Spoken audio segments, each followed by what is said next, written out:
Bem-vindos a mais um episódio de E aí, professor? Oi, Walter. Olá, Martin. Você vai bem? Você está fazendo uma pergunta retórica? Eu acho que nós poderíamos começar o programa. Nós podemos fazer isso que fizemos agora e deixar como uma introdução gravada para todos os outros episódios. Concordo. Vamos fazer assim, então. Vamos abrir com uma palavra de oração. Nosso Pai nos céus, muito obrigado por nos reunir mais uma vez. Nós agradecemos pela Tua palavra e também pela ajuda do Espírito Santo para que possamos entendê-la. Nós pedimos que Tu abençoes essa conversa e ilumine nossas mentes com o Espírito Santo. Em nome de Jesus, amém. Amém? Sabe, Martin, o Senhor disse, os meus pensamentos não são os seus pensamentos. O que Ele quer dizer é que nós estamos numa sintonia diferente. Essa mudança de sintonia aconteceu por causa do pecado. Então, o Senhor está gentilmente nos sintonizando de novo. E algumas coisas na Bíblia podem ser difíceis de entender. Na verdade, a própria Bíblia diz isso. Pedro admite que algumas coisas são difíceis de compreender, especialmente as escritas por Paulo, e esta confusão tem estado no mundo desde que o Evangelho começou a ser pregado.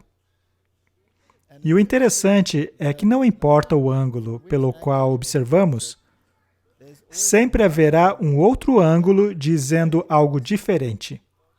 Nós já falamos aqui sobre a graça diversas vezes, sobre as obras, e harmonizar essas duas coisas parece ser uma tarefa quase impossível. Também foi assim durante a Reforma Protestante, e ao longo da história, pessoas foram mais para um lado, outras para o outro, e mesmo dentro das denominações, há tendências para uma direção ou para outra. Portanto, Deus está correto. Os pensamentos dele não são os nossos, e isso é algo que precisa ser trabalhado em nós. Agora, uma das maneiras pelas quais podemos trabalhar isso é analisar a experiência de outros, especialmente das pessoas que tiveram um papel importante no Evangelho. A história de Paulo, por exemplo, é uma história que devemos imitar, pois Deus colocou ali na Bíblia para servir de exemplo. E ao observarmos a história de João, que foi de filho de trovão para o apóstolo do amor, da gentileza, mas ainda assim ele escreveu o livro de Apocalipse. Então, existe essa constante dicotomia. E nós já fizemos programas a respeito disso, sobre a obediência, a perfeição. Ainda assim, há tantas pessoas que ainda têm muita dificuldade para separar as duas coisas. Então, nós nos perguntamos, por que não fazer 2 programas?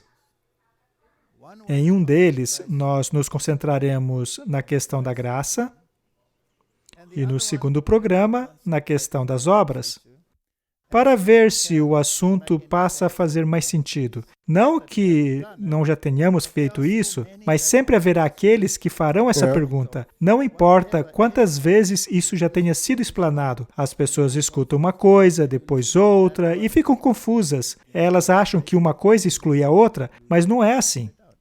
Na verdade tem que achar a harmonia Precisamos entre eles. encontrar a harmonia. O escritor Bunyan escreveu um livro chamado Graça Abundante ao Principal dos Pecadores. Eu acho um livro fantástico. É sempre interessante ver e estudar o que os grandes reformadores escreveram, especialmente o Bunyan, que também escreveu O Peregrino. E então fazer uma comparação com a experiência de outras pessoas, para ver se chegamos a uma conclusão de tudo isso. O episódio de hoje se chama Graça Abundante. Números, capítulos 21, verso 8 diz, E disse o Senhor a Moisés, Faça uma serpente e coloque-a no alto de um poste. E será que viverá todo aquele que, tendo sido picado, olhar para ela. Isso é uma coisa muito estranha de se fazer. Mais tarde, na história, esta serpente no poste tornou-se um ídolo. Sim. Sim, ela deveria passar a mensagem a respeito de Deus, mas eles a transformaram em um ídolo. Não fazemos o mesmo hoje? Correto. Nós pegamos uma mensagem que Deus quer que entendamos e a transformamos em um ídolo. E aquilo se torna o nosso caminho da salvação. Correto. Isso é um grande problema. No fim das contas, eles tiveram que moer aquilo para removê-la. Porque, apesar da beleza da mensagem, Se tornou distorcida. eles a tornaram um obstáculo. Qual era, então, a ideia dessa serpente? Bem, eles estavam caminhando neste terrível vale, em que muitos estavam sendo picados por serpentes. E nós estamos passando por esse vale hoje. Estamos sendo picados por muitas serpentes. Então, a única solução seria olhar para essa serpente num poste. E todo aquele que olhar para ela, quando for picado, viverá. Isso é salvação pela graça. Mas por que Jesus foi representado por uma serpente? Porque ele se tornou pecado por nós. E ao aceitarmos a sua justiça, ao olharmos por meio da fé para o Salvador que foi erguido no poste, possamos ter vida eterna e assim escapar do veneno da serpente. E ao irmos para João, no capítulo 3, esta aplicação é feita pelo próprio Jesus. Falando para Nicodemos, ele disse: da mesma forma como Moisés levantou a serpente no deserto, assim também é necessário que o Filho do Homem seja levantado, para que todo aquele que nele crê tenha vida eterna. Porque Deus amou tanto o mundo que deu seu Filho unigênito para que todo aquele que nele crê não pereça, mas tenha a vida eterna. Pois Deus enviou seu Filho ao mundo não para condenar o mundo, mas para que este fosse salvo por meio dele. Você acha esse verso claro? Sim. Ele é claro. Muito claro. E o que quer dizer o termo todo aquele? Todos. Não exclui a ninguém. Será que temos pessoas e grupo de pessoas no mundo hoje que acreditam na exclusividade da salvação? Sim. Existem, Sim, certo? tem pessoas que acreditam que eles são a semente literal e por isso eles são exclusivistas e serão salvos de acordo com isso. Muito bem. Veja como até mesmo as coisas bastante claras da Bíblia, que não deixam margem alguma para dúvida. Veja bem, ele estava falando para Nicodemos, certo? Nicodemos conhecia essa história do deserto. Nós estamos no deserto. Ele conhecia o termo Filho do Homem, já que este termo foi tirado diretamente do livro de Daniel, de uma cena de juízo. Portanto, Filho do Homem é o único capaz de julgar a humanidade, porque ele se tornou homem e pecado por nós, de forma que ele entendesse ele mesmo o que estamos passando. E ele seria erguido e pendurado num poste. E a Bíblia diz claramente que todo aquele que é levantado num poste é amaldiçoado. Ele então se tornou maldição por nós. E Nicodemos sabia disso. E quando Jesus disse todo aquele, isso deve ter incomodado Nicodemos. Com certeza. Porque ele era um Ele judeu. era do Sinédrio. E era um judeu, a raça escolhida. Então, isso balançou Nicodemos. Todo aquele que nele crê não pereça, mas tenha vida eterna. Mas por que Deus faria isso? Porque Ele nos ama. Ele deu o seu Filho unigênito. Este ser único, monogênico. E aí vem a palavra todo aquele. Não pereça, mas tenha vida eterna. Deus não mandou seu Filho para condenar o mundo. Será que existem pessoas que utilizam o Evangelho como se fosse uma arma para condenar as pessoas? Este é um evangelho de amor ou é um evangelho de condenação? De condenação.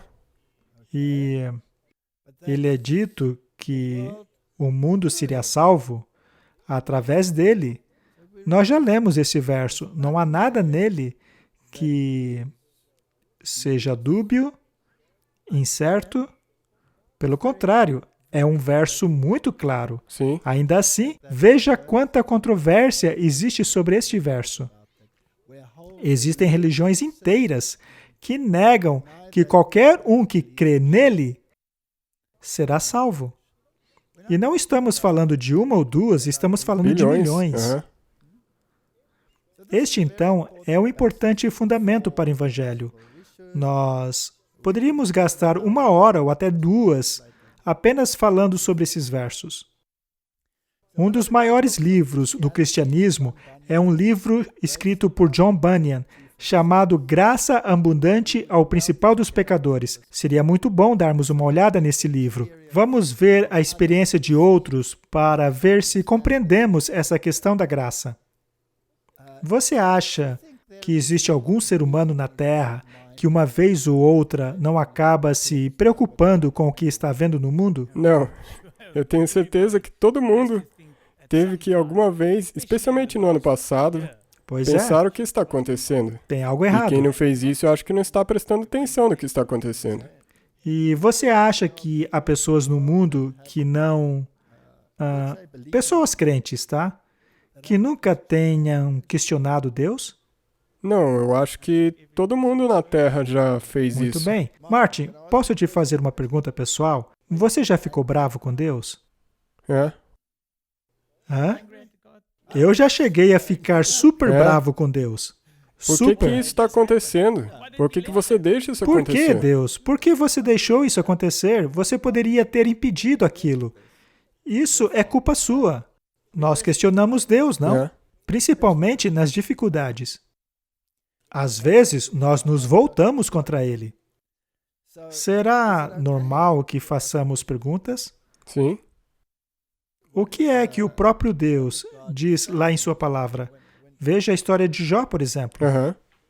Deus não permitiu que Jó dissesse: eu quero me sentar no tribunal com Deus e vou mostrar para ele o meu caso. Sim. Deus poderia ter simplesmente, fulminado Jó. Aham, sim. Mas por que Deus permitiu isso? Porque ele é um Deus de amor. Ele quer que pensemos Ele, nas sim, coisas. ele sabe que se você lutar com ele, você irá entender. Exato. Por que isso Então está está ok acontecendo? lutar com Deus. Contanto que, ao final desse processo, nós reconciliemos aquilo que parece ser tão errado para nós com aquilo que é o melhor. E isso é parte do plano da salvação de Deus. Sim, Porque ele deseja que todo mundo, todos os seres do universo, vejam que ele é justo e fiel. E somente ao permitir que você tenha essa luta com ele e chegue a esse entendimento, isso não estará sendo forçado em cima de você. isso mesmo. Vamos continuar. Bunyan escreveu: faz bem para os cristãos relembrarem constantemente os primórdios da graça em suas almas. É uma noite para ser observada para o Senhor, por tê-los tirado da terra do Egito. Essa é a noite do Senhor e deve ser observada por todos os filhos de Israel em suas gerações. E aqui ele está citando o Êxodo, e agora ele citará um salmo. Oh, meu Deus, disse Davi, minha alma se abala dentro de mim. Por isso, de ti me lembro desde a terra do Jordão, das alturas do Hermon até o monte Mizar. Ele está citando a Bíblia aqui. E quando lemos o que ele escreveu, mencionando Davi, cuja alma estava abatida, e há muitas pessoas no mundo hoje cujas almas estão abatidas. É importante falarmos sobre isso. Nós não podemos somente falar de mensagens duras, elas têm o seu lugar, Sim. mas precisamos também parar um pouco para ver como lidar com essas questões. Correto. A alma dele então estava abatida, e ele se lembraria do Senhor da terra do Jordão desde o monte Mizar. Ele também se lembrou do leão e da ursa, quando foi para lutar com o gigante de Gate. Citando Samuel, fazia parte do costume de Paulo, quando estava sendo julgado, falar até mesmo perante os juízes sua experiência de conversão. Ele falava do dia, daquela hora, na qual ele encontrou a graça. Oh, lembranças de meus grandes pecados, de minhas grandes tentações, do meu grande medo de perecer para sempre. Eles me trazem à mente a lembrança de minha grande ajuda, do meu grande apoio do céu e da grande graça que Deus estendeu ao pecador tão grande como eu. É muito bonito. Quando estamos no desespero como esse, é sempre bom tentarmos lembrar do primeiro momento que nos encontramos com a graça. Eu era uma pessoa muito brava.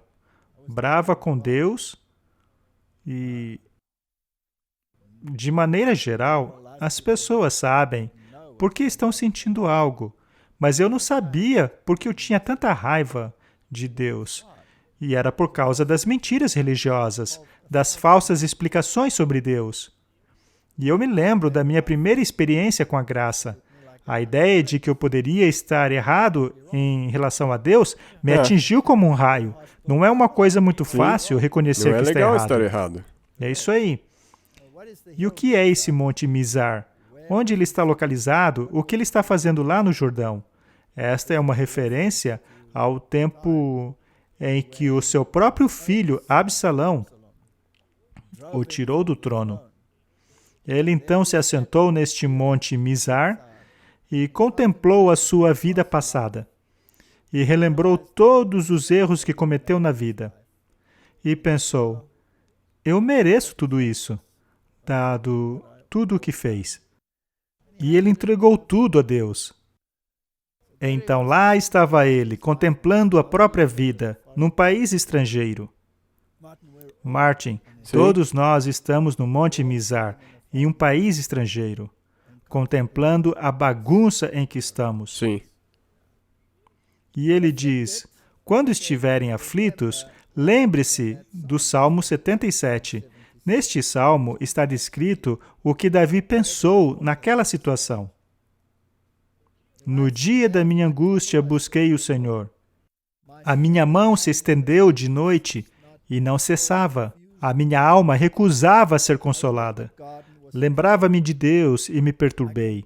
Queixava-me e o meu espírito desfalecia. Esta, então, era a situação dele. Sustentastes os meus olhos acordados. Estou tão perturbado que não posso falar. Você já se sentiu assim, Martin? Sim. Considerava os dias da antiguidade, os anos dos tempos antigos. De noite me lembrei do meu cântico. Meditei em meu próprio coração, e o meu espírito esquadrinhou. Isso é muito importante. Fazer uma autoanálise.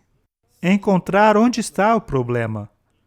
E então se perguntar a si mesmo naquele monte, enquanto estamos abandonados por todos, será que o Senhor me rejeitará para sempre? Será que a sua benignidade cessou para sempre? Será que a sua promessa acabou-se?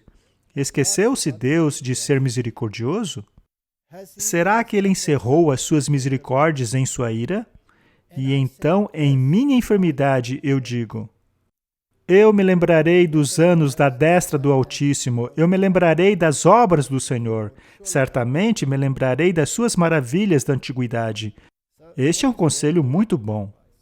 Quando estamos nesta condição, devemos nos lembrar como Deus nos conduziu no passado.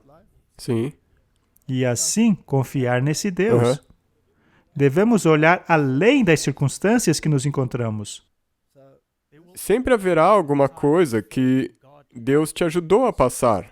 Sim. Então você pode se lembrar disso. Exato. E enquanto ele estava lá, sentado naquele monte Mizar, ele certamente pensou, eu mereço tudo isso. Afinal, veja os erros que cometi na vida. Em que ele está se apoiando aqui? Na graça de Deus. Apesar das circunstâncias, apesar de quão ruim esteja a situação, ele está confiando na graça de Deus. Você acha que nós também passaremos por essa experiência? Com certeza. Ou talvez já estamos passando por ela, não é? Sim. Muito bem. Meditarei também em todas as tuas obras e falarei dos teus feitos. Este é um ótimo conselho para nos livrarmos desses sentimentos e nos concentrar naquilo que é positivo. Correto. O teu caminho, Senhor, está no santuário. Temos aqui o plano da salvação. Por que é que havia todo aquele sangue lá? Para te condenar ou para te salvar? Para te salvar. Quem é grande como o nosso Deus? Tu és o Deus que fazes maravilhas. Tu fizeste notória a sua força entre os povos. Com o teu braço remiste o teu povo, os filhos de Jacó e de José.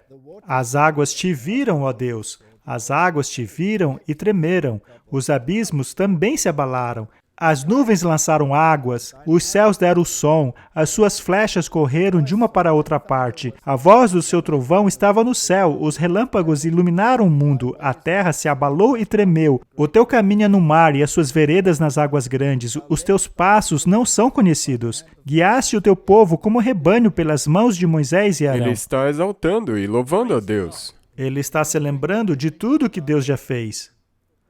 O povo já tinha estado naquela situação. Os egípcios estavam atrás deles, o mar bem lá na frente. Não tinham para onde ir. E foi isso que Deus fez. Então, quando você estiver sentado no Monte Mizar, cheio de problema, sem saber o que fazer porque Satanás está de um lado e o Mar Vermelho do outro, não é mesmo? Então, comece a pensar assim, e você poderá sair do buraco. Correto. Aqui temos mais um trecho do livro de John Bunyan. Graça abundante é o principal dos pecadores. Olhe cuidadosamente. Procure em todos os lugares onde está aquele tesouro escondido. O tesouro da sua primeira e segunda experiência com a graça de Deus. É aí que devemos ir, quando estamos nesse estado. Eu lhe digo, lembre-se da palavra que foi lhe dada pela primeira vez. Lembre-se do terror da sua consciência, do medo da morte, do inferno. Lembre-se também de suas lágrimas e orações a Deus. Sim, como você implorou pela misericórdia. Isso é interessante, Martin. No plano da salvação, o primeiro passo é o arrependimento. Não podemos ir a Deus sem nos arrependermos, mas não podemos nos arrepender sem convicção. Correto. Não é? Sim. Você tem que reconhecer que fez algo de Exato. errado. Alguém deve ter lhe convencido. Então, se os seus pais, ou seus irmãos, ou outras pessoas te convencerem de quão ruim você é, isto basta, não? Não. E por que não? Porque só o Espírito Santo pode te convencer. Ah, muito bem. Então, isso também é algo que acontece fora de você. Eu levei 38 anos da minha vida para perceber que algo precisava ser mudado dentro de mim, não é? Por que eu não mudei antes? Bem, isso é chamado de ser cabeça dura. Não ouvir essa voz e escolher contra essa voz. E por não entender. Sim, isso também pode ser. A gente demora para entender. Então, às vezes, Deus coloca a gente nessas situações difíceis para começarmos a ponderar essas coisas. Sim. Muito bem. Lembre-se também de suas lágrimas e orações a Deus, de como você suplicou por misericórdia. Você não se lembra de já ter estado no Monte Mizar? Talvez tenha sido no celeiro, ou numa estrebaria, ou em sua casa mesmo, no momento em que Deus visitou a sua alma. Lembre-se também da palavra, a palavra que Deus usou para lhe dar esperança. Se você pecou contra a luz, se você está tentado a blasfemar, se você está afogado em desespero, se acha que Deus está lutando contra você, ou se você não enxerga mais o céu, lembre-se que foi assim também com seu pai, mas o Senhor me livrou de todas essas coisas. É muito importante, portanto, contemplarmos o caminho pelo qual já andamos. Não há nada mais poderoso do que um testemunho pessoal. Isso é verdade. Talvez devemos fazer menos sermões e falar mais daquilo que o Senhor fez, ao invés de falarmos daquilo que você queria e que não aconteceu. O Salmos 42 diz: Por que estás abatida, ó minha alma? Por que te perturbas dentro de mim? Espera em Deus, pois ainda o louvarei pela salvação da sua face. É um ótimo conselho. Ó meu Deus, dentro de mim a minha alma está abatida, por isso lembro-me de ti, desde a terra do Jordão, desde os Emonitas, desde o monte Mizar. Estas experiências, então, ocorrem conosco, para compreendermos as obras de Deus. É parte do processo de purificação. Se você estiver numa situação ruim, não significa que Deus te abandonou. Na verdade, é justamente na sua situação difícil que Deus está mais próximo. São nesses momentos que se ora mais. Ao olharmos esse estudo bíblico aqui, diz assim: assim como Davi se achava num país do outro lado do Rio Jordão, na direção de Hermon, em fugas de seu filho Absalão, também aconteceu quando ele estava fugindo de Saul e foi parar em Zoar, na terra de Moabe. Ele lamentou profundamente a sua condição deplorável em ambas as situações. Nas duas, ele foi banido para os países do extremo norte e sul, por onde passava o Rio Jordão. Às vezes somos perseguidos pelo norte e perseguidos pelo sul. Martin, nós devemos sempre considerar de onde nós viemos e comparar isso com onde estamos agora. Não em termos materiais, mas em termos espirituais. Considerar quando ainda estávamos longe de Deus e sequer o buscávamos, e como ainda assim Ele nos preservou e guiou apesar dos nossos pecados. Romanos 5, verso 8 diz: Mas Deus prova o seu amor para conosco, em que Cristo morreu por nós, sendo nós ainda pecadores. Devemos nos livrar dessa ideia de um Deus vingativo, que pensa apenas em te punir pelo que você faz. Este é um falso conceito de Deus. É o conceito da Idade Média, que fazia com que as pessoas vivessem apavoradas por medo de Deus. O termo temer a Deus era compreendido de maneira literal e não de um ponto de vista da compreensão de sua grandeza. Salmo 53, verso 1 diz: O tolo diz em seu coração, Deus não existe. Corromperam-se, cometeram injustiças detestáveis, não há ninguém que faça o bem. Esse aí era eu? Eu era um ateu. Eu dizia, Deus não existe. Eu era um tolo. Pois é. E após ter passado pelo Monte Mizar e ter pensado sobre essas coisas, eu me dou conta de tudo isso.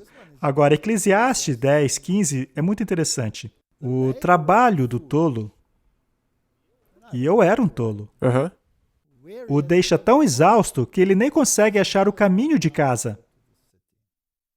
Há muitas pessoas no mundo, Martin, que não encontram o caminho de volta. Estamos falando do reino de Deus. Sim. O John Bunyan escreveu O Peregrino, e o livro gira em torno da jornada à cidade celestial, não é? No livro, há tantos caminhos desviando para a esquerda e para a direita, tantos demônios tentando desviar o teu caminho do correto, tentando te levar para o castelo do desespero, e todos aqueles lugares. E a vida é exatamente isso.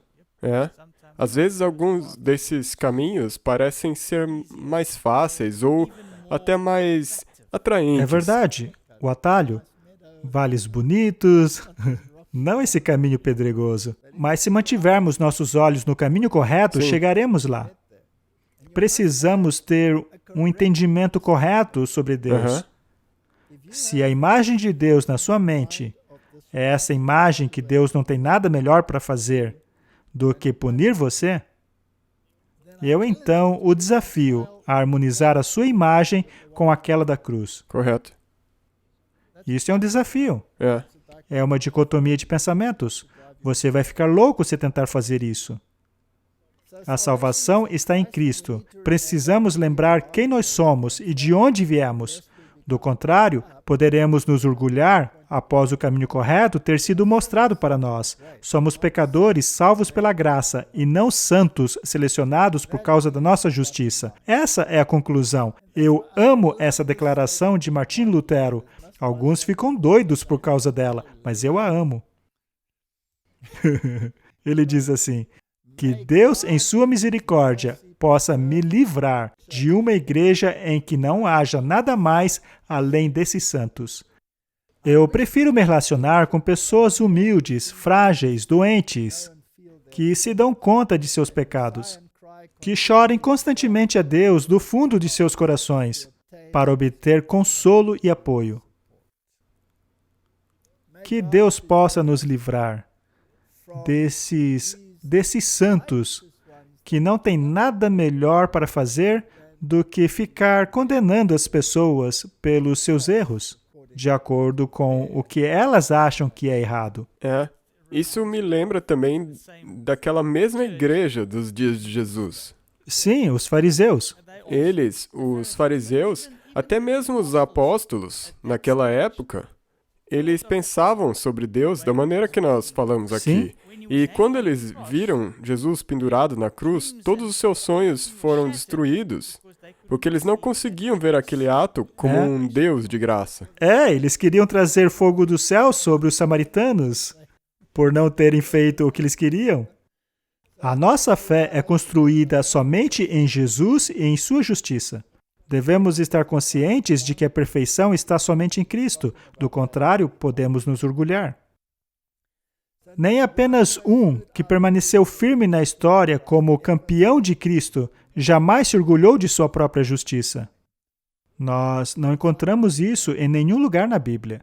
Não encontramos no livro de Jó, não encontramos em nenhum daqueles que em Hebreus 11 foi classificado como herói da fé. Aqueles que permanecem no hall da fama da justiça. Quando lemos suas histórias, nos perguntamos, o que esse cara está fazendo? O próprio Sansão está lá, não? Quando John Knox estava no fim de sua vida, por ter tido um derrame, disse o seguinte, agora, será que John Knox entendia tudo? Não. Ele era calvinista, não era? Ele cria na predestinação? Mas, ainda assim, apesar dessas ideias, eles tinham uma conexão com Deus, pois viviam de acordo com a luz que haviam obtido. Ele era um grande pregador. Ele repreendeu reis e rainhas. Ele era um homem corajoso. E ele escreveu o seguinte, e veja, ele escreveu isso quando não conseguia mais falar. Ele não pregava mais, por causa do derrame.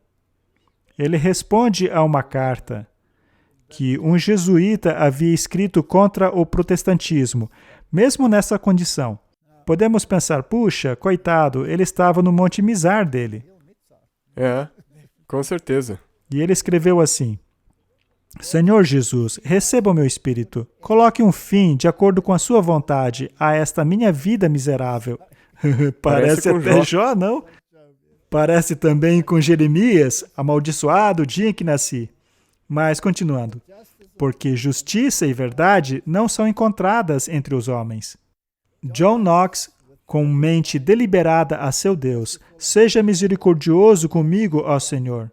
Não coloque em seu julgamento os meus muitos pecados, principalmente aqueles dos quais o mundo não pode me acusar, ou seja, dos secretos. Mesmo agora, em minha velhice, não encontro nada em mim além de vaidade e corrupção. Deixa só eu adicionar uma coisa. O motivo pelo qual nós estamos rindo não nos é porque... identificamos. É porque nós nos identificamos com isso. Não é porque nós estamos sendo desrespeitosos. Não, simplesmente porque nós sentimos empatia. Eu tenho certeza que todo mundo passou por isso. Você responderia a um jesuíta desse jeito? De jeito nenhum. Não. Não é mesmo? É interessante. Na verdade, isso é incrível.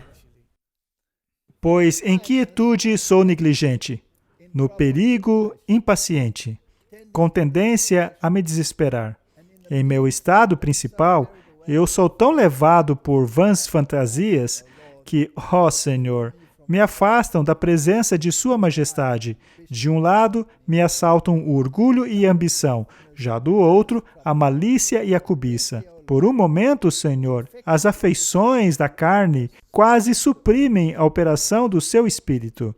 Você acha que as pessoas também têm essa luta? Com certeza. Sim, e ele era um homem de Deus, e ele escreveu isso no fim de sua vida.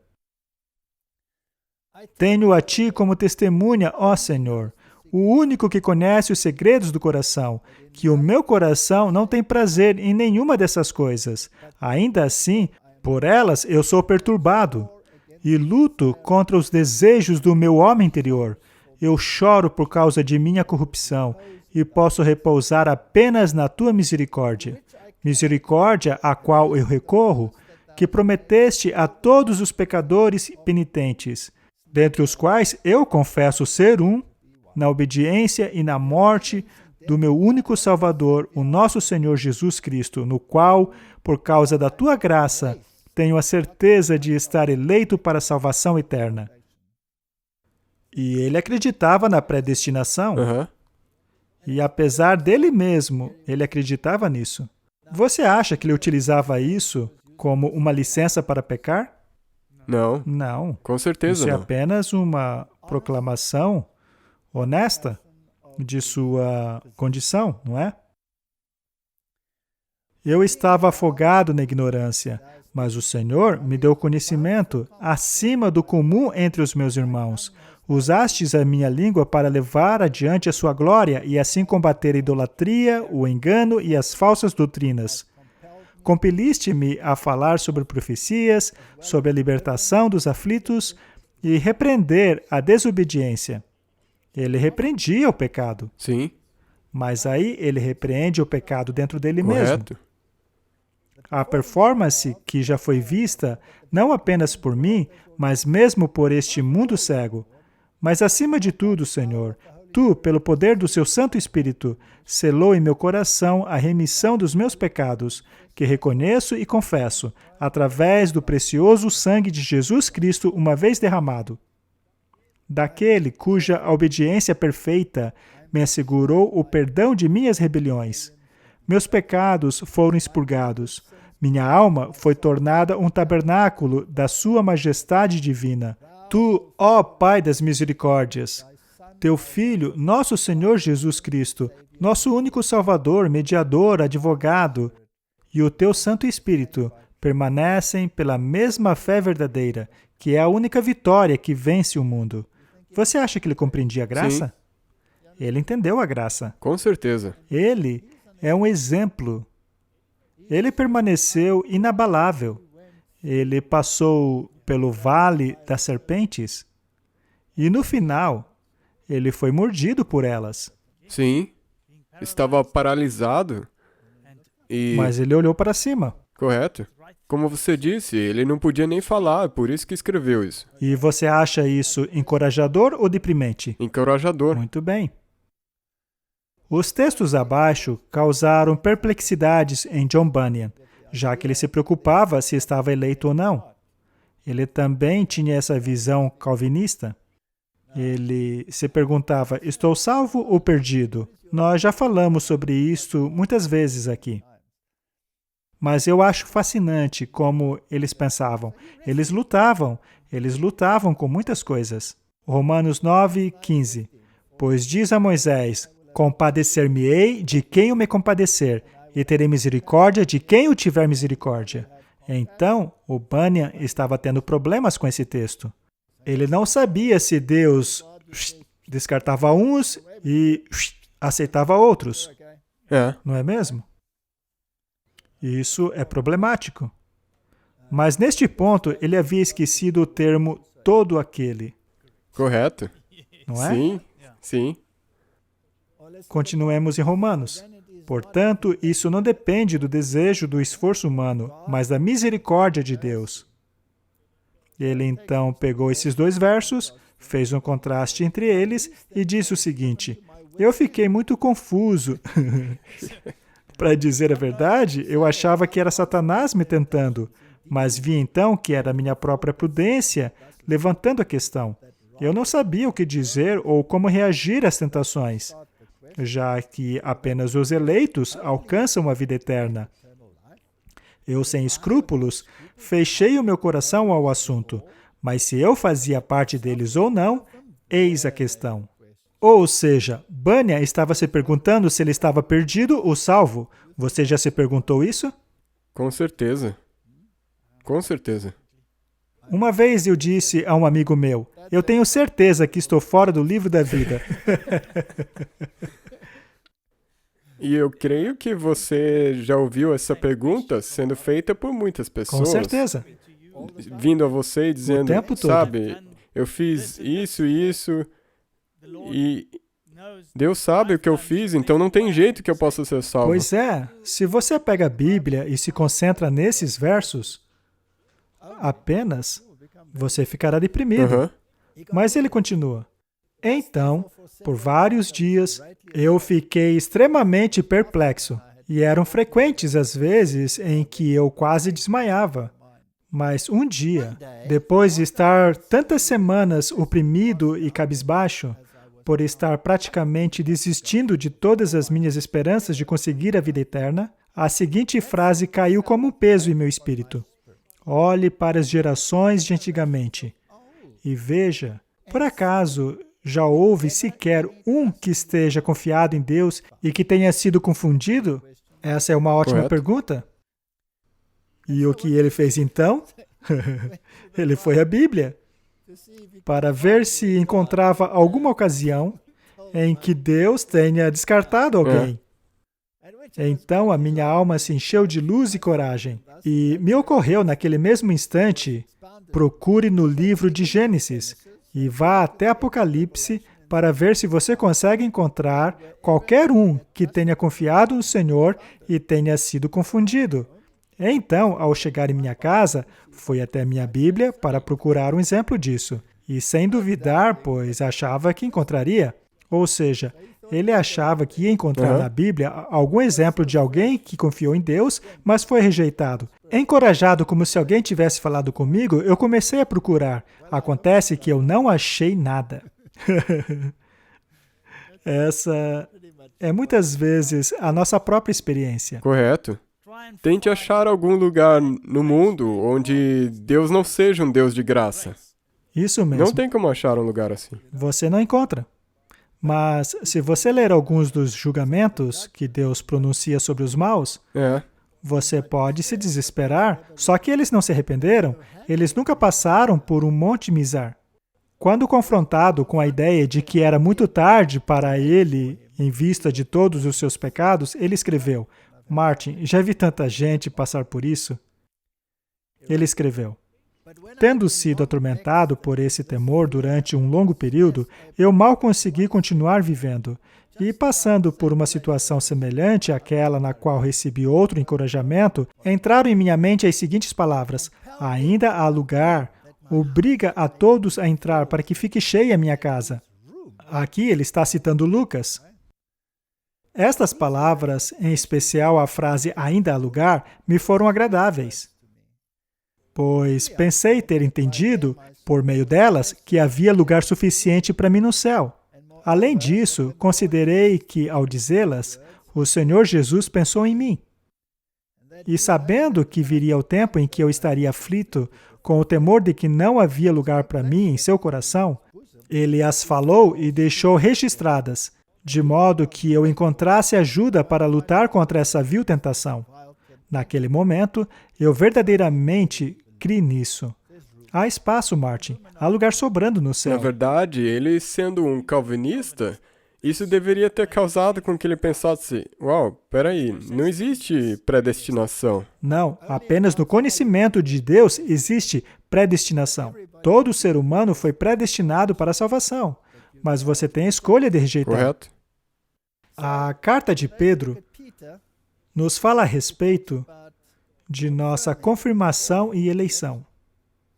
Ou seja, sobre essa questão da predestinação, sobre a qual já falamos muitas vezes, leiamos do versos 3 a 11. Visto como o seu divino poder nos deu tudo o que diz respeito à vida e piedade, pelo conhecimento daquele que nos chamou para sua glória e virtude, pelas quais ele nos tem dado grandíssimas e preciosas promessas, para que por elas fiqueis participantes da natureza divina, havendo escapado da corrupção que pela concupiscência existe no mundo. E agora, Pedro vai fazer uma progressão muito bonita. Chamamos de a escada de Pedro. Já falamos sobre isso outras vezes. Ela começa com a fé e então a virtude. Ou seja, quando você encontra Cristo pela primeira vez, eu não consigo viver como antes. Portanto, eu vou acrescentar àquela fé a virtude, que é o bom proceder. Com certeza. E para não continuar vivendo da maneira como vivia, eu agora preciso estudar. Então, eu devo acrescentar a virtude, o conhecimento. Então, se você é um adúltero, você entenderá que não pode mais viver assim. Se eu sou um ladrão, uau, eu não posso mais roubar. E se for um mentiroso? Não posso mais mentir. Então, precisamos estudar. E quanto mais eu estudo, mais eu percebo que preciso acrescentar temperança a isso. Meu estilo de vida deve mudar.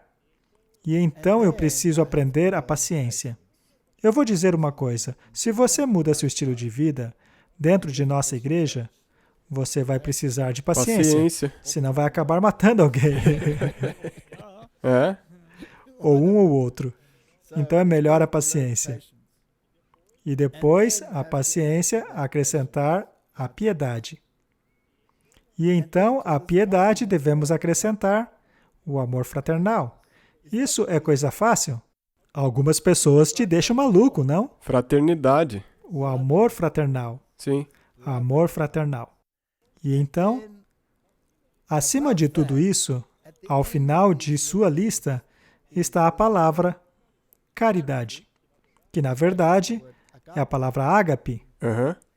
Então, o Pedro admitiu que não era capaz de ágape quando o Senhor perguntou a ele, você me agape? Ele disse, não, eu fileu o Senhor, não cheguei lá ainda. Mas aí, no fim de sua carta, ele finalmente usa a palavra, que significa amor desinteressado. Amor incondicional. Incondicional. Se trata de um amor desinteressado até mesmo ao mais perverso. Isto é um milagre, não é? Sim. E você pode perceber isso, por exemplo, quando Estevão se levanta e olha para as pessoas que estavam o apedrejando e diz, Senhor, perdoa-os. Pois não sabem o que fazem. Nós precisamos chegar neste ponto, e é um processo. Então, não fique desesperado se você ainda está no passo 1 e ainda não chegou no final. Pois, se em vós abundarem essas coisas, não vos deixarão ociosos nem estéreis no conhecimento do nosso Senhor Jesus Cristo. E, mais adiante, ele diz assim, empenhe-se ainda mais para consolidar o chamado da eleição de vocês. Se você não tem essas coisas, basta pedir a Deus. Correto. E, se eu puder adicionar, se você pede, por favor, Senhor, me dê paciência, Ele não vai tirar o problema. Você será colocado nessas situações onde você pode exercer a paciência. Pense sobre isso, Martin. Começa com a fé, não é? Você passa a crer em algo que não cria antes. E aí você adiciona a virtude. Vou mudar minha vida. E aí você estuda. E ganha conhecimento. Mas se você parar aí, você será um cristão com bastante conhecimento, mas não aprendeu nada. Pois se você não colocar temperança a isso, você não terá paciência. Paciência com quem? Com o seu irmão que erra, aquele irmão ruim, ou o que gosta de julgar os outros. Não é? Sim. Você não será capaz de lidar com essas pessoas se não conquistou isso aqui. E a questão é que quando você finalmente conseguir temperança, você será severamente testado na questão da paciência. E depois, na questão da piedade, da resiliência.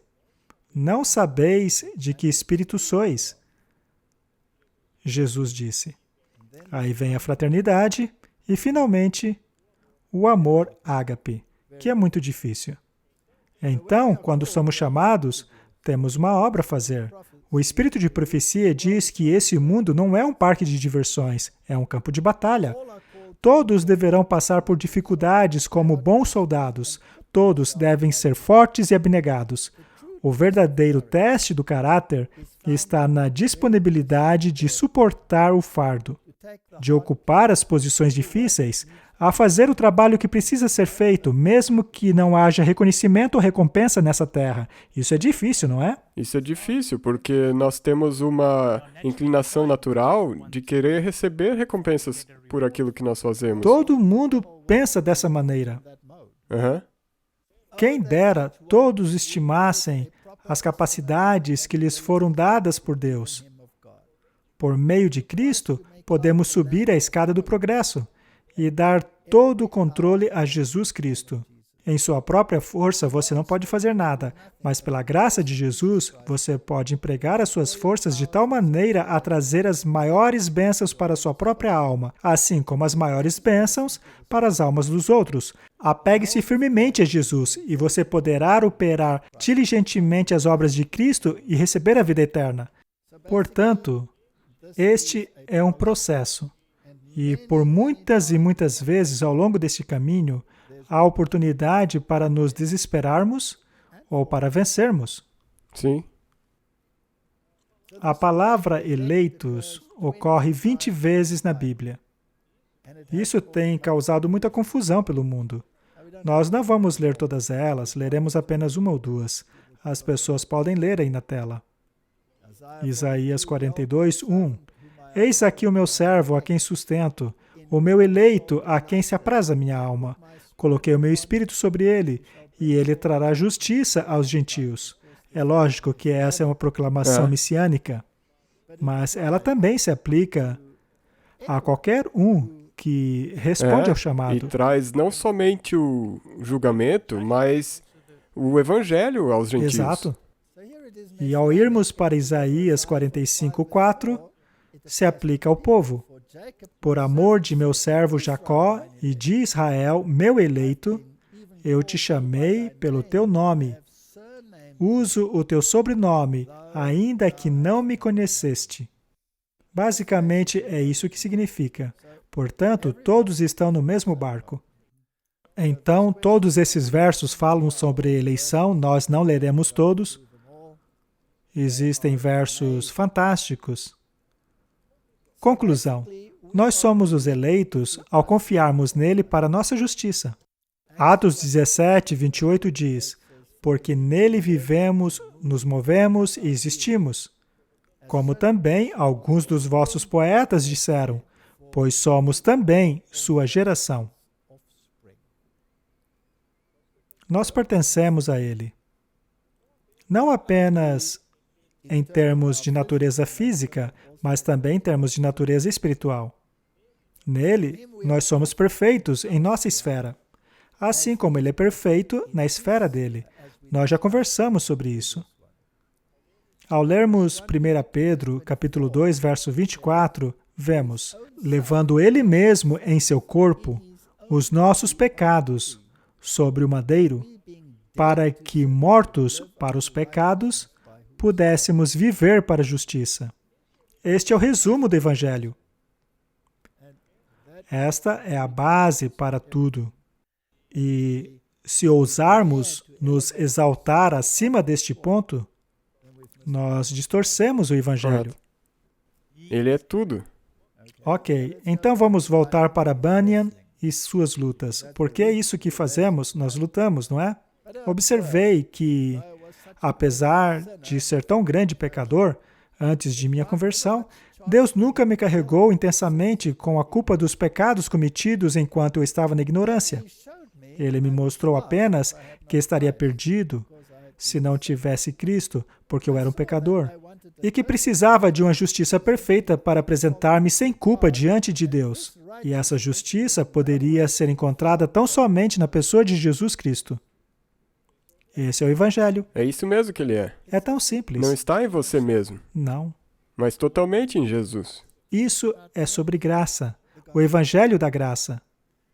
Não importa qual a tentação, não importa quais as dúvidas, apoie-se nas promessas de Deus e silencie a tempestade interna e externa.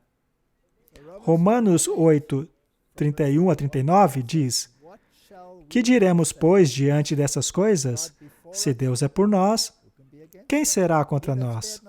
Aquele que não poupou seu próprio filho, mas o entregou por todos nós, como não nos dará juntamente com ele e de graça todas as coisas? Quem fará alguma acusação contra os eleitos de Deus?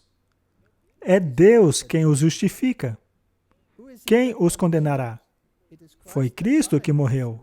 E mais, que ressuscitou e está à direita de Deus, e também intercede por nós. Quem nos separará do amor de Cristo? Você viu que ele faz a pergunta e então dá a resposta? Sim. E a resposta sempre está em Cristo. Correto. Será tribulação? Estamos em tribulação, Martin? Eu acho que nós já chegamos lá. Muito bem. Angústia. Com certeza. E perseguição. Já está começando a aparecer. Fome. Sim. Nudez. Assim, espiritualmente, com certeza. Perigo. Espada. Sim. Somos considerados como ovelhas para o matadouro. Mas em todas essas coisas somos mais que vencedores por meio daquele que nos amou.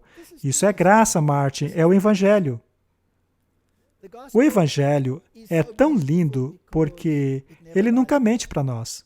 Ele nos diz exatamente o que vai acontecer. E quando acontece, a gente ainda reclama. Sim. Nós deveríamos dizer, olha, está acontecendo. Correto. Mas é difícil. É difícil, porque assim como o Bunyan, você fica naquela luta. Pois é. E finalmente temos aquele famoso verso. Fé é a substância das coisas que se esperam e a evidência daquilo que não se vê. E não vemos mesmo, porque muitas vezes ela é obliterada, mas não significa que não esteja lá. Eu sempre uso um exemplo que, se você dirige bem atrás de um caminhão, bem perto do caminhão, você não consegue ver o que está acontecendo do lado. Você tem que E aí você tem que dar uma olhadinha. E então você consegue ver. Se você está tão entalado nos seus problemas, às vezes, respire fundo, leia a Bíblia, dê um passo para trás e veja o que está acontecendo. Muito bem, Martin.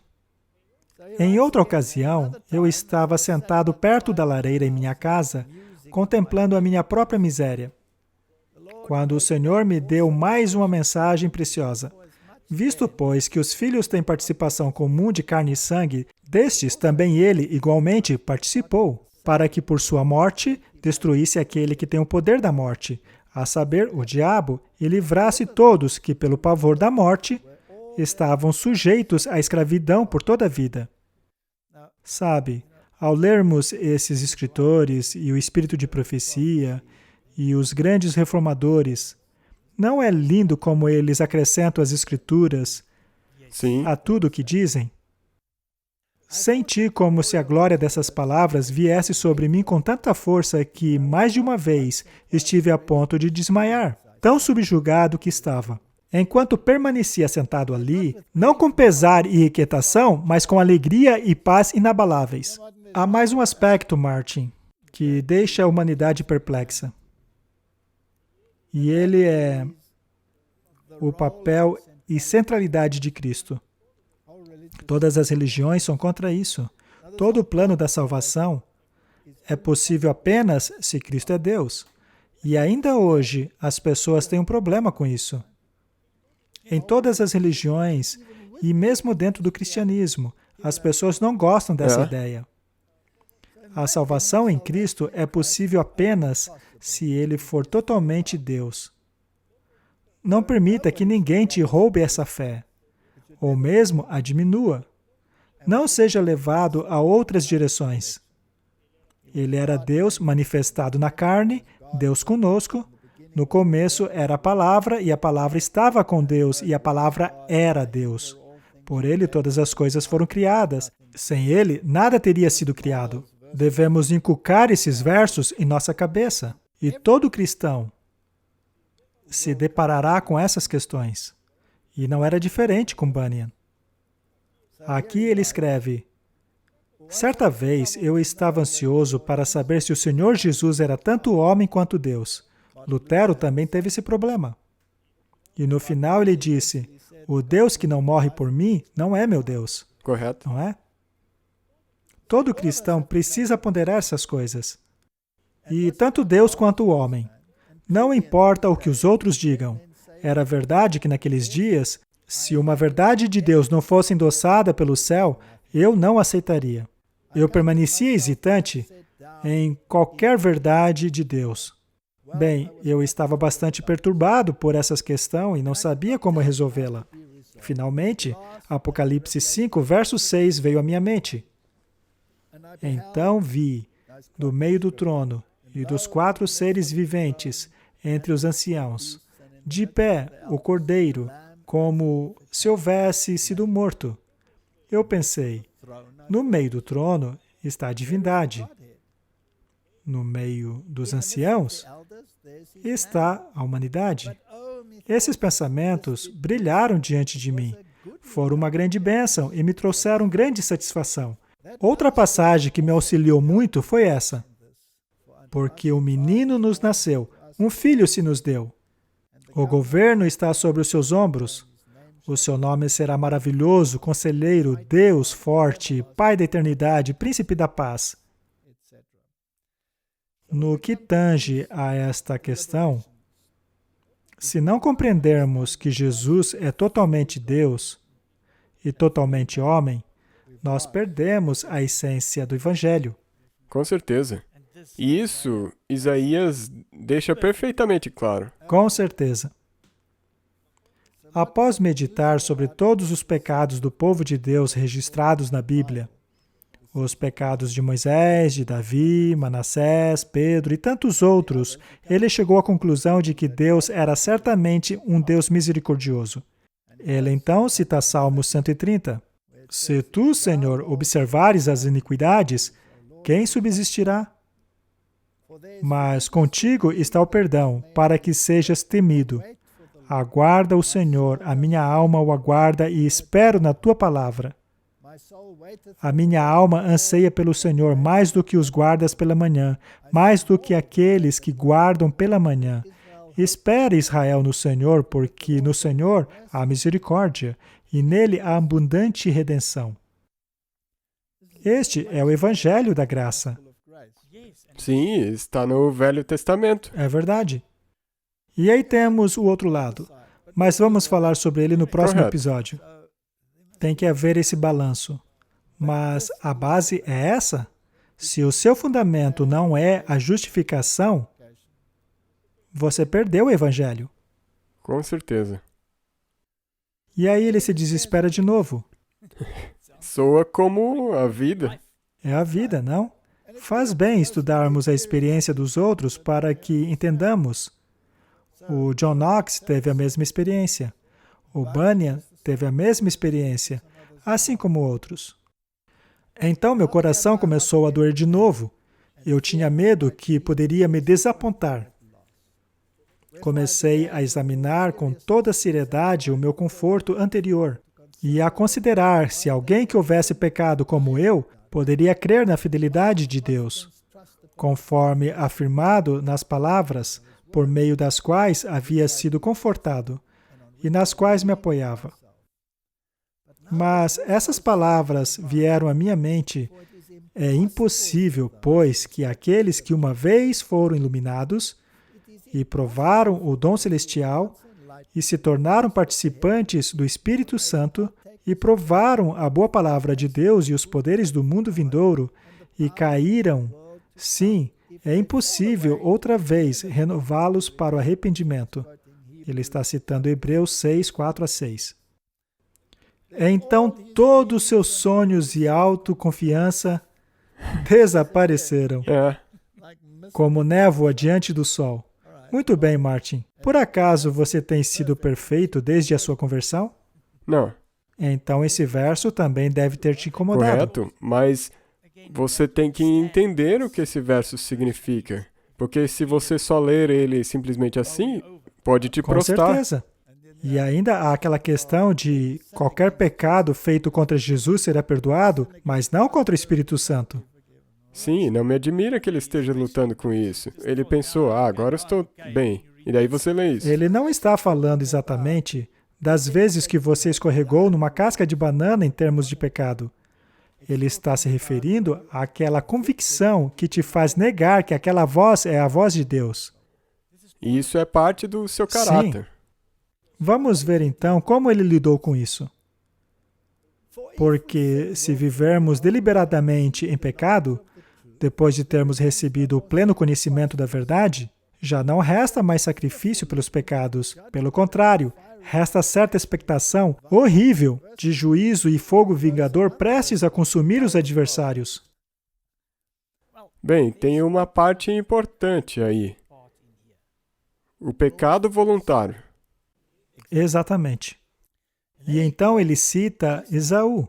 Como foi Esaú, o qual, por um repasto, vendeu seu direito de primogenitura. Pois sabeis como eu tinha pecado, poderia confiar na fidelidade de Deus, como descrita naquelas palavras, que outrora haviam me confortado e sobre as quais eu me apoiava, mas agora essas palavras não saíam de minha cabeça. Pare para pensar. Esaú. A Bíblia diz que Deus odiou Esaú, mas amou Jacó. E Esaú procurou com lágrimas, mas não encontrou. Deus o rejeitou. E ao lermos isso, podemos ficar realmente desesperados. Sim. Só que Deus estava olhando para o coração de Esaú. Aquelas lágrimas de Esaú não eram de arrependimento, eram por causa da perca que havia sofrido. E esse é o problema. Ele lamentava pelo que havia perdido e não por causa do seu caráter. E foi o mesmo com Judas Iscariotes. Foi o mesmo com Judas e o mesmo com o rei Saul. Temos esses exemplos, então, que podem deixar as pessoas confusas.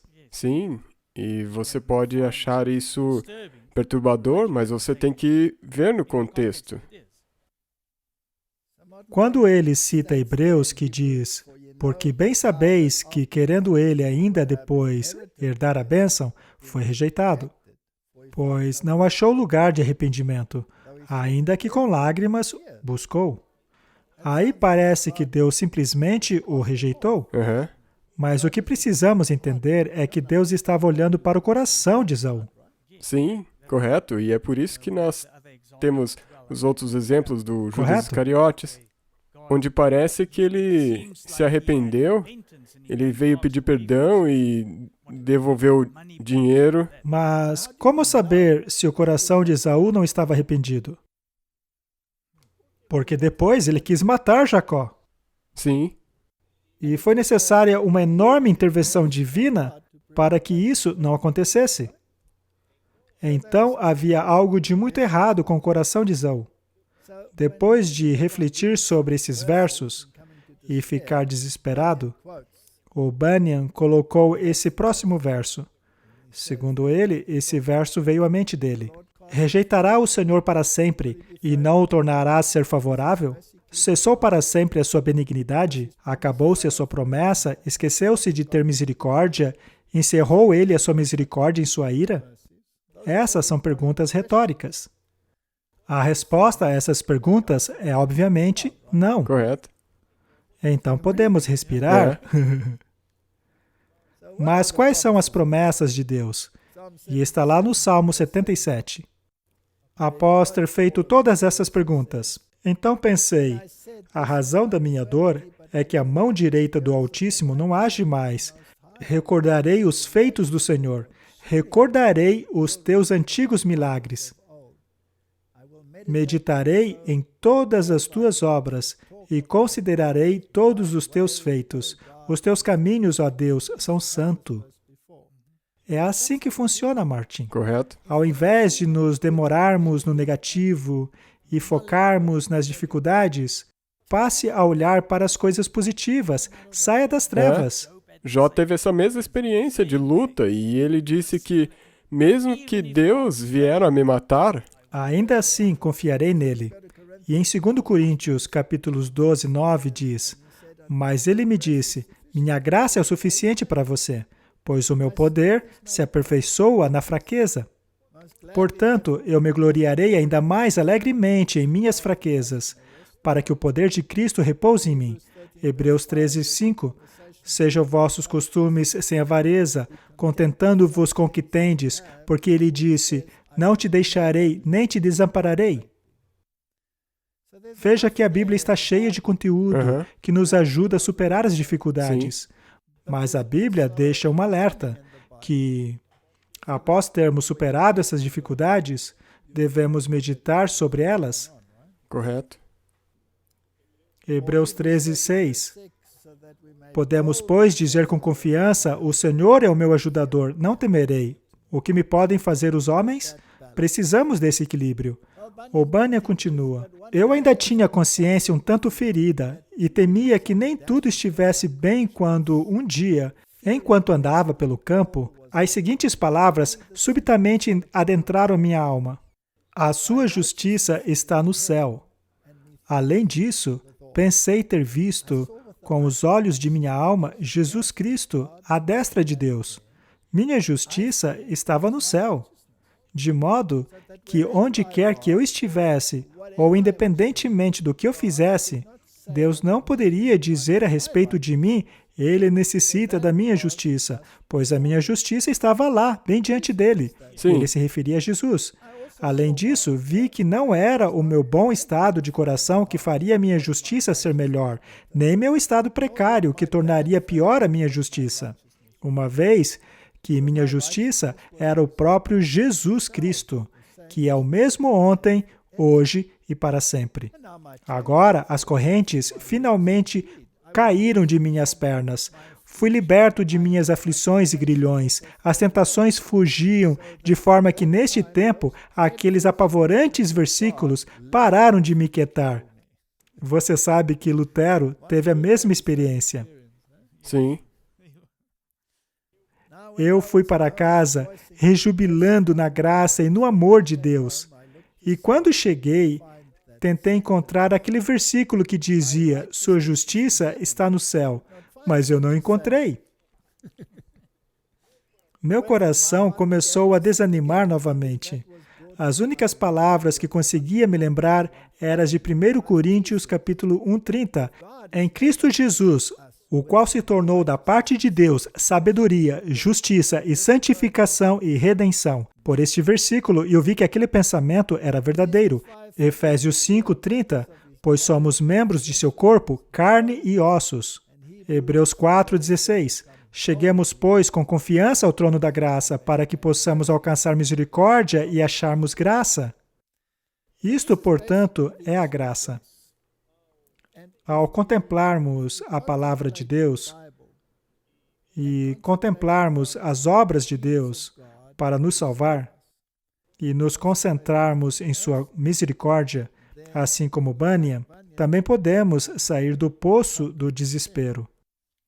A principal coisa deste desespero é você tem que perceber que Deus não te salvará nos seus pecados. Não. Ele te dá poder para que você saia Exato. deles. E é Ele que faz isso. Sim. Ele não te condena ali. Ele quer que você saia disso. E Ele te concede graça para que Exato. você saia. Ele então passa a contemplar outras coisas da Bíblia. Eu deveria pensar em Esther, diz ele, que, contrariando a lei, foi fazer a petição ao rei.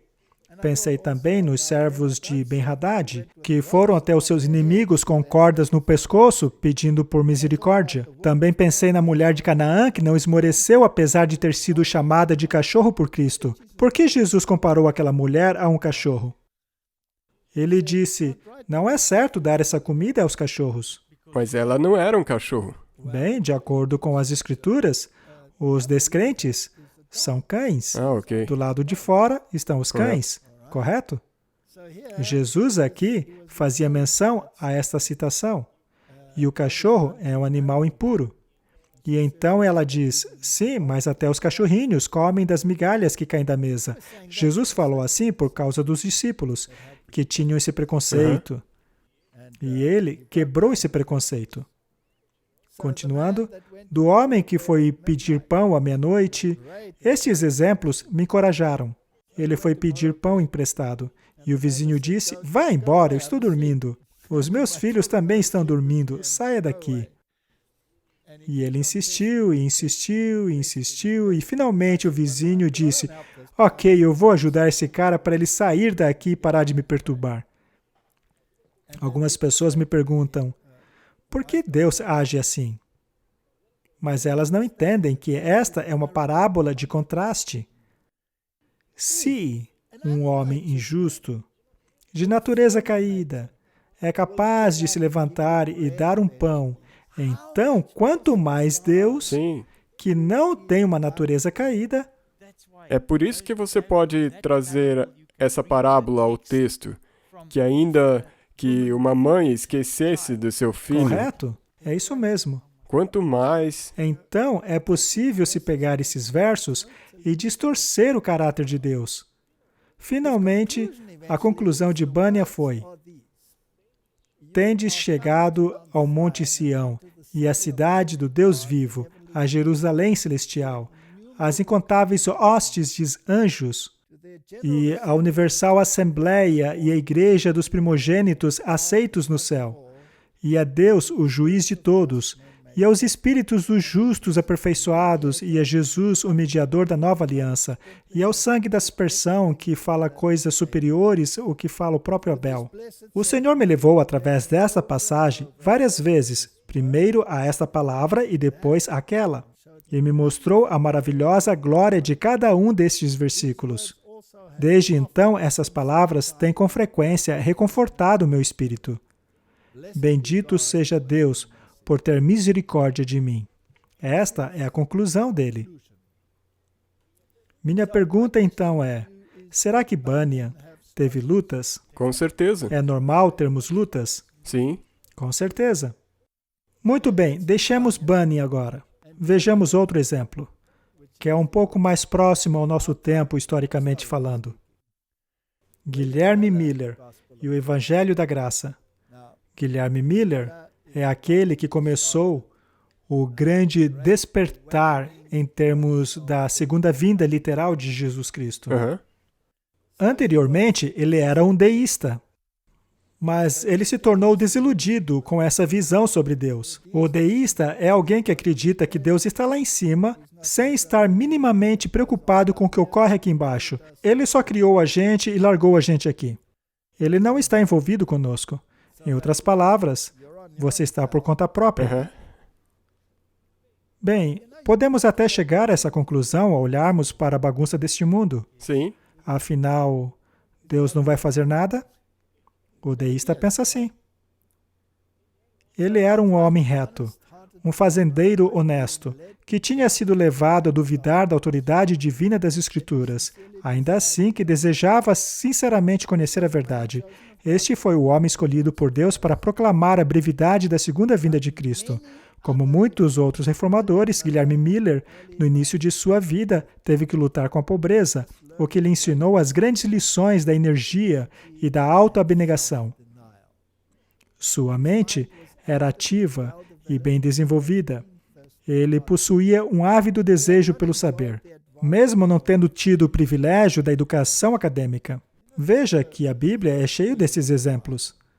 João Batista, Sim. os discípulos, eles não frequentaram as escolas, pois em muitos casos isso os teria incapacitado para a sua missão. Sim. O seu amor pelo estudo e hábito de analisar cuidadosamente as coisas o tornaram um homem de discernimento e ampla visão. Ele possuía um caráter de moral irrepreensível e uma invejável reputação. Então, ao observarmos muitas pessoas no mundo, elas parecem ser boas, mesmo não conhecendo a Cristo. Alguns são professores de universidade, extremamente qualificados, que se destacam na sociedade, mas totalmente desprovidos da graça de Cristo. Uhum. Ele era geralmente estimado por sua integridade, prudência e benevolência. Durante a infância, ele foi submetido a impressões religiosas, mas quando jovem e adulto, foi lançado quase que exclusivamente à sociedade dos deístas, o que o fez adotar os seus sentimentos, aos quais ele se apegou por cerca de 12 anos. Ele também era maçom. Correto. Portanto, muitas dessas pessoas se encontravam em instituições erradas antes de terem um encontro Sim. com Cristo. Martinho Lutero não era um padre católico? Sim, ele era um monge. O Wycliffe também não era? Sim. E o Hus? Mas na idade de 34 anos, o Espírito Santo impressionou seu coração com o senso da condição de pecador. Foi aí que começou. Correto. Se você não sente a convicção da sua pecaminosidade, você então não passou pela primeira fase, não é? Como você mencionou antes, este é o seu ponto de referência para onde você Sim. retorna. Então, se você diz, Deus me escolheu porque eu nunca matei ninguém, eu nunca roubei ninguém, etc. Então, você está no caminho errado. Exatamente. Você estaria no mesmo caminho daquele jovem Senhor, eu rico. guardei todos os mandamentos a minha vida toda, não é? Sua crença anterior não dava a ele nenhuma certeza de felicidade além do túmulo. Seu futuro era sombrio e escuro. Referindo-se posteriormente a esses sentimentos, ele disse, a aniquilação era o pensamento assustador, e a responsabilidade seria certamente a destruição de todos. Os céus eram como bronze sobre minha cabeça e a terra como ferro debaixo de meus pés. O que era a eternidade? Por que existia a morte? Quanto mais eu ponderava sobre isso, mais longe eu estava da demonstração. Quanto mais eu pensava, mais dispersas estavam as minhas conclusões. Eu tentei parar de pensar nisso, mas os meus pensamentos eram incontroláveis. Eu me sentia miserável, mas não sabia o porquê. Eu murmurava e reclamava, mas nem sabia de quem. Eu sabia que havia algo errado, mas não sabia onde ou como encontrar o correto. Eu murmurava sem nenhuma esperança. Muitas pessoas são assim. E ele continuou nessa situação por alguns meses. De repente, diz ele, o caráter de um Salvador foi vividamente impresso em minha mente. Parecia que havia um ser tão bom e tão compassivo que ele mesmo se deu por nossas transgressões. E assim, nos salvou do sofrimento e penalidade do pecado. Imediatamente eu pensei, quão adorável seria este ser? E me imaginei me lançando em seus braços e confiando em suas misericórdias. Mas surgiu a pergunta, como provar que este ser existiu de fato? Além da Bíblia, eu não encontrava evidência alguma da existência de tal Salvador, ou mesmo a evidência de um estado futuro. Eu vi que realmente a Bíblia trazia a visão a esse Salvador que eu precisava, e me deixava perplexo o fato de um livro não inspirado apresentar princípios tão perfeitamente adaptados às necessidades de um mundo caído. Fui forçado a admitir que as Escrituras devem ser a revelação de Deus. Elas se tornaram o meu deleite. Em Jesus, eu achei um amigo. O Salvador tornou-se o ser mais importante em minha vida. E as Escrituras, que anteriormente eram contraditórias para mim, agora tornaram-se lâmpadas para os meus pés e luz para o meu caminho. Minha mente tornou-se satisfeita. Basicamente, é isso que acontece a toda pessoa convertida. Sim. Se lermos as Escrituras com o objetivo de achar problemas, você achará problemas. Sim. Mas se lermos as Escrituras para acharmos o Salvador, você vai achar um Salvador. Então os erros vão desaparecer. Elas desaparecerão. As supostas contradições desaparecerão. A Bíblia foi escrita de maneira impressionante. Não existe um livro como este. Não. Não comparável com nenhuma coisa. Não, é um livro único. Como ele disse, ele estava procurando fora da Bíblia por um Salvador. Sim, e ainda que você não seja um pensador profundo, se você simplesmente ler a Bíblia, ainda assim você encontrará tudo de que precisa, naquelas histórias simples e parábolas simples. Mas se você busca desafios, você será desafiado além da sua capacidade. Correto. Todo mundo. A Bíblia tornou-se o meu objeto de estudo principal. Eu a lia com um grande deleite e descobri que ela nunca me fora explicada direito. Isso foi um um eufemismo. eufemismo. Me perguntei como nunca havia visto sua glória e beleza antes, e me impressionei pelo fato de já haver rejeitado. E nela encontrei tudo o que o meu coração poderia desejar. Achei o remédio para todas as doenças da alma. Eu perdi o gosto pela leitura de qualquer outra coisa. Me dedicava totalmente à sabedoria de Deus. Isto é a verdadeira conversão. Correto. Romanos 3:24 diz: sendo justificado gratuitamente pela sua graça, por meio da redenção que há em Cristo Jesus, cada um desses reformadores encontraram essa mesma solução para os seus problemas. 2 Timóteo 1:9, que nos salvou e nos chamou com santa invocação, não em virtude das nossas obras, mas por causa da sua própria determinação e graça. Esta graça que nos foi dada em Cristo Jesus desde os tempos eternos. Essa é a solução, é o Evangelho da Graça. E Tiago nos diz, e tudo isso começa com confissão. Confessai as vossas culpas uns aos outros e orai uns pelos outros para que sareis. A oração feita por um justo pode muito em seus efeitos. Elias era um homem sujeito às mesmas paixões que nós, e orando, pediu que não chovesse, e por 3 anos e 6 meses não choveu sobre a terra. E orou outra vez, e o céu deu chuva, e a terra produziu seu fruto. Irmãos, se algum dentre vós se tem desviado da verdade, e alguém o converter, saiba que quem converte o pecador do erro do seu caminho, salvará a vida dessa pessoa e fará com que muitíssimos pecados sejam perdoados. Sabe, Martin, esse verso teve um papel muito importante em minha vida. Uma porção bem simples dele, onde é dito que não choveu sobre a terra pelo tempo de 3 anos e 6 meses.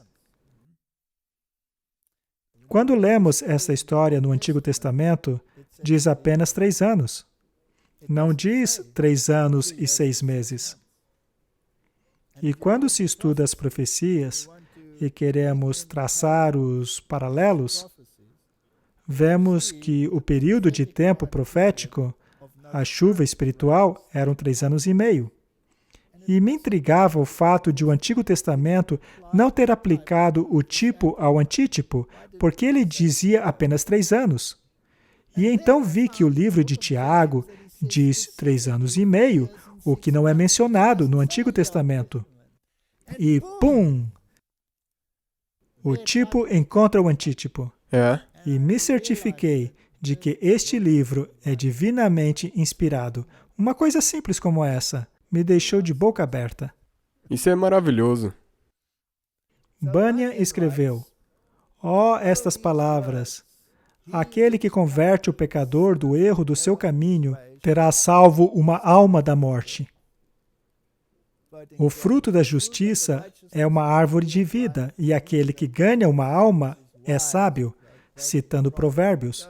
E ele continua citando outros versos, aquele que for sábio brilhará como o brilho do firmamento, e aquele que converter muitos à justiça, como a estrela da eternidade. Ou seja, precisamos ser evangelistas. Esse fogo precisa se espalhar. Não podemos simplesmente guardá-lo. Martin, quando você foi à sua família após descobrir essas coisas, você ficou quietinho, não falou nada, né? Não. Eu falei. E todo mundo aceitou com grande alegria, certo? Houveram baldes de água sendo jogados em direção ao fogo. Muito bem. O que é a nossa esperança, alegria e regozijo? Não estão vocês na presença do nosso Senhor Jesus Cristo em sua vinda? Vocês são a nossa glória e alegria. Ao levarmos almas a Cristo, ou levá-las a esta água viva, esta é a maior alegria que podemos ter, mas não é fácil. Tessalonicenses diz, estes, eu digo, assim como outros de semelhante natureza, têm sido grande alegria para mim. Eventualmente, alguém acaba aceitando a verdade, e isto traz muita alegria. Romanos 15:20, sempre fiz questão de pregar o Evangelho onde Cristo ainda não era conhecido, de forma que não tivesse edificado sobre o alicerce de outro, mas antes, como está escrito, hão de vê-lo aqueles que não tinham ouvido falar dele, e o entenderão aqueles que não o haviam escutado. Eu não sei se isso aconteceu na sua vida, mas, às vezes, aqueles que você acha que vão entender, não entendem. E aqueles que você acha que nunca vão entender, entendem. Não é estranho? É por isso que nós nunca devemos tentar julgar o caráter de alguém. Sim, isso não cabe a nós. Não. Esta, portanto, foi a conclusão dele. E eu devo dizer que também tem sido a minha. Ele diz, em minha pregação, tenho realmente sofrido e trabalhado muito, a fim de trazer filhos para Deus. Também não me satisfazia antes que algum fruto aparecesse em meu trabalho. Se eu fosse infrutífero, não importava que me elogiassem, mas se eu fosse frutífero, não me importava que me condenasse. Não é interessante? Sim. A Bíblia diz, pelos frutos vos conhecereis. Então, se o seu trabalho rende frutos, por que você deveria se preocupar com a condenação dos outros? Eles podem te chamar de todos os tipos de nome, chamá-lo de conspirador, escrever artigos em revistas. Quem liga para isso? Contanto que haja almas abraçando Cristo. Ele também sentia isso. Eu pensava nessas palavras. Herança do Senhor são os filhos. O fruto do ventre, o seu galardão. Como flecha nas mãos do guerreiro, assim são os filhos da mocidade. Feliz o homem que enche deles a sua aljava. Não será envergonhado quando pleitear com os inimigos à porta. Aqui ele está citando uns salmos. Vamos nos esforçar, Martin, para encher a aljava do Senhor de flechas. Finalmente, concluindo, Martin, John Bunyan diz que estes são os passos da caminhada com Deus. Primeiro, eu devo sentir a abominação de mim mesmo. Não posso confiar em meu próprio coração. Este é o segundo passo. E aqui eu tenho que dizer algo. Isso aí está em direta oposição à Disney, que sempre diz para você seguir o seu coração. Exatamente, é justamente o oposto. Preciso me convencer da insuficiência de qualquer justiça que haja em mim. Não existe justiça dentro de nós. Estar convicto da necessidade de correr a Jesus. Devemos orar a Deus, estar cientes da necessidade de vigiar e ser sóbrio, e finalmente pedir a Deus, por meio de Cristo, que me ajude para vencer o mundo. Este é o fundamento da graça. Este é quase um resumo da carta de Pedro. Sim, aqui nós já lemos. Exato. Esta é a progressão. Primeiro, sinta a abominação de si mesmo. Veja a sua condição como Deus a enxerga. Entenda quem realmente você é. E a partir daí, pare de confiar em você. Confie em Deus. E ao irmos por essa progressão, então chegaremos no amor ágape. Romanos 4,16. Portanto, a promessa vem pela fé, para que seja de acordo com a graça, e seja assim garantida a toda a descendência de Abraão. Não apenas aos que estão sobre o regime da lei, mas também aos que têm a fé que Abraão teve. Ele é o pai de todos nós. Portanto, nós somos salvos pela graça, pela fé, e não por você mesmo. É um dom dado por Deus. Isto conclui o nosso programa sobre a graça. E concluímos que todos que acharam a graça passaram por lutas semelhantes, em níveis semelhantes.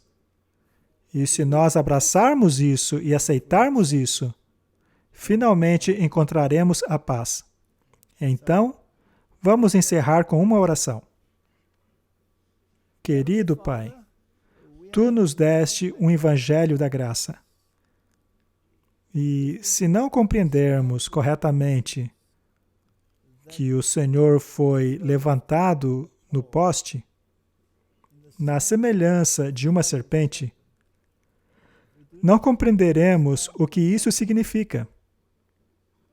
E tampouco compreenderemos o que é o renascimento. Esta foi a mensagem a Nicodemos. Esta é a mensagem a toda a alma sedenta. Ajuda-nos a aceitá-la. Em nome de Jesus. Amém. Amém.